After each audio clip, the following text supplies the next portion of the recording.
What's going on, guys? Welcome along to Arsenal Fan TV, and in this video I'm going to be previewing what every single Arsenal fan's been cherishing for so long now. An FA Cup final against Hull City, and it's gone so quickly this season and this tournament in general. I mean, it feels like only the other day we were playing Tottenham back in January, beating them 2-0, and it's gone so quickly.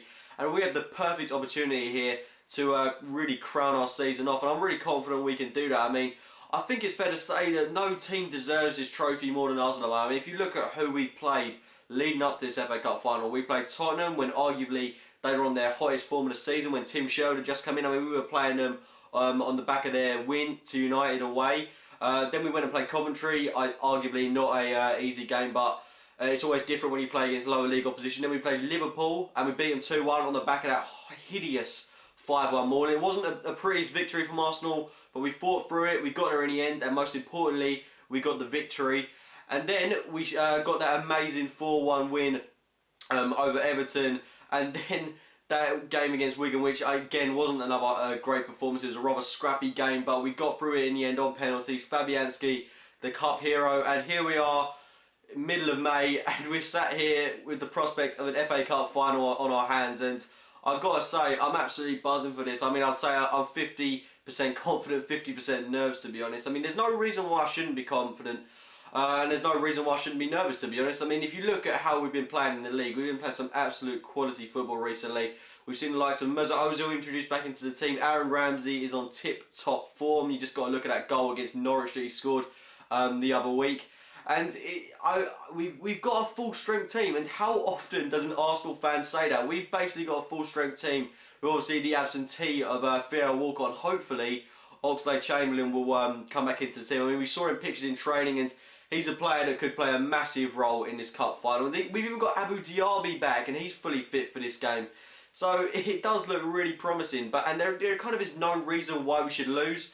I mean, you look at how we've been playing the last 5 games. I think we've won every single one in the Premier League, and we've won them really convincingly as well. I mean, and if you look at Hull, I mean, we beat them 3-0 a couple of weeks back, and to be honest, I really don't think we can be basing that game on this one, to be honest.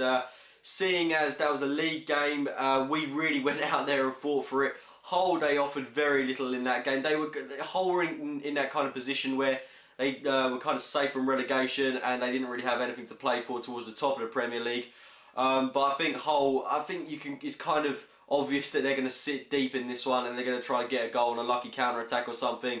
But it's nothing that we shouldn't be able to handle. I mean, Hull are, all credit to them for getting here. I mean, Steve Bruce has done an absolutely amazing job, but they haven't played the toughest of teams. I think the toughest team they've played leading up to this is Sunderland, and that really says it all for them, really. I mean, they've played... I think they played the likes of Southend United, they played Sheffield United, and they conceded 3 goals to them in the semi-final. So there's no reason why we shouldn't be able to penetrate that leaky defensive hole.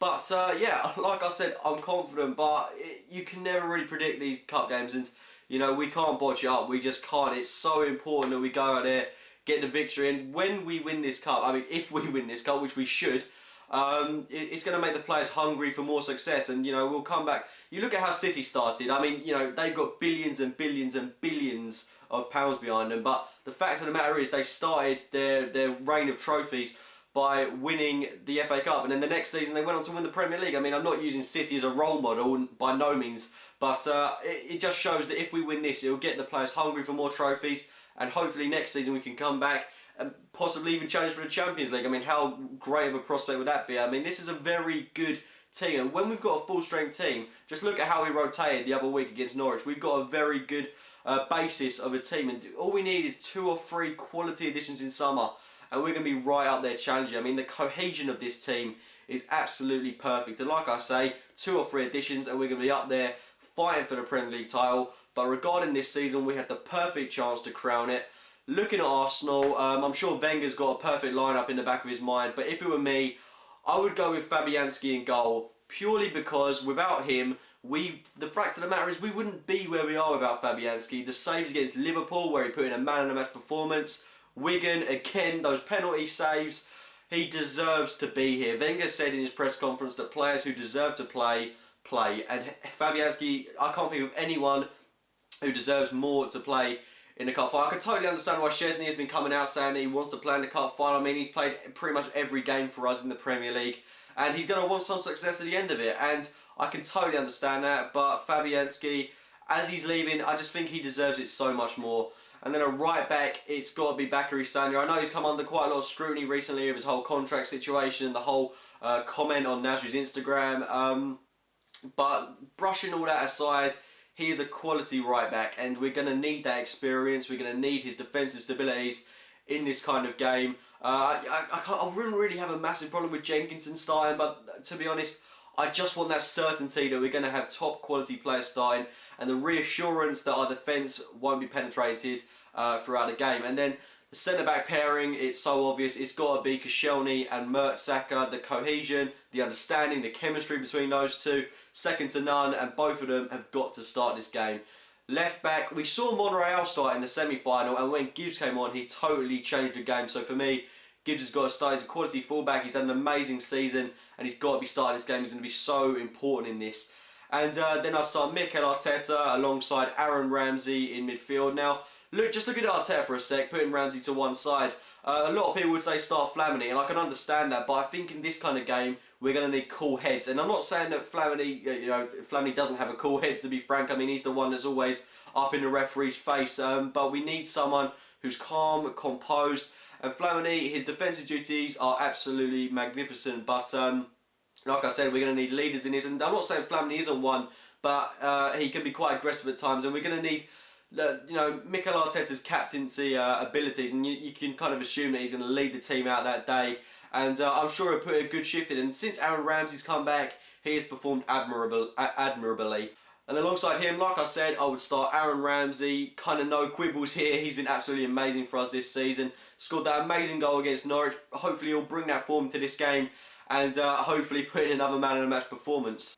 On the right hand side, I'd probably go with Santi Cazorla. I don't like seeing him play on the wings, but I think with him being rested in Norwich, I think it's kind of obvious he's going to start this one. I would start Chamberlain, but to be honest, I think we're really going to need the experience of Cazorla in this one. And he should be able to put in a good performance. I mean, he's been playing really well for us recently, especially since Ozil's come back into the team. So I would expect a good performance from him. And then in the middle of the park, it's got to be Mesut Ozil. Like I said, the stage is set for him. All he's got to do is put in a good performance. I mean, if you ever check his Twitter or Facebook, all he does is go on about this game again. So it's all set for him, and hopefully he'll go out there and have an absolutely amazing performance. On the left-hand side is German teammate Lucas Podolski. That can be queried, but I think that Podolski has been playing some absolutely amazing football recently, and where he shied away from some games, that's totally gone away from him now, and he's looking really involved in every single game. He's working really well on that left-hand side, linking up with Olivier Giroud, so no questions as to why Podolski would start this game. And of course, the big man up top, Olivier Giroud. Since he's got all of his other teammates back in the squad, he's been amongst the goals, and I will honestly say that I criticised him earlier on in the season when he was putting in some real garbage performances. But ever since the likes of Ozil's come back, Chamberlain's come back, Ramsey's come back, he's been back amongst the goals. He's making assists as well, and he is so crucial to this team. I mean, a lot of people would say start Yaya Sanogo, but like I said, in this kind of game, it's so vital that we get experience under our belts. And Giroud, he's got that, and he can score goals. I mean, he's got 22 goals in 44 games this season. I think it's that, and that's not a bad return. He's had a pretty decent season, and he's massively improved from the season before, and he's overall he's doing really well. But that's my Arsenal lineup. That is the team that I believe is going to go out there and beat Hull. And score prediction wise, I'm going to go with over 1-0 win to Arsenal. I don't think it's going to be a pretty performance. I think we're going to play some good football, but I think Hull are going to sit really deep, try and get a goal on the counter or a lucky goal in extra time or something. Hopefully it won't come to that. I can't stand another penalty shootout in this one. I just want a nice routine victory from Arsenal, a cup at the end of it, end this drought, and it will take the pressure off us so much. And like I said, next season we can be changing for bigger and better things. Hopefully this win, if we win it, will attract big name players throughout the summer. Hopefully Wenger's got a couple of players in the back of his mind that he's going to bring in. I'll make sure to do a transfer video at some point during the summer. But as for now, let's go out there, let's win this trophy and bring the good times back.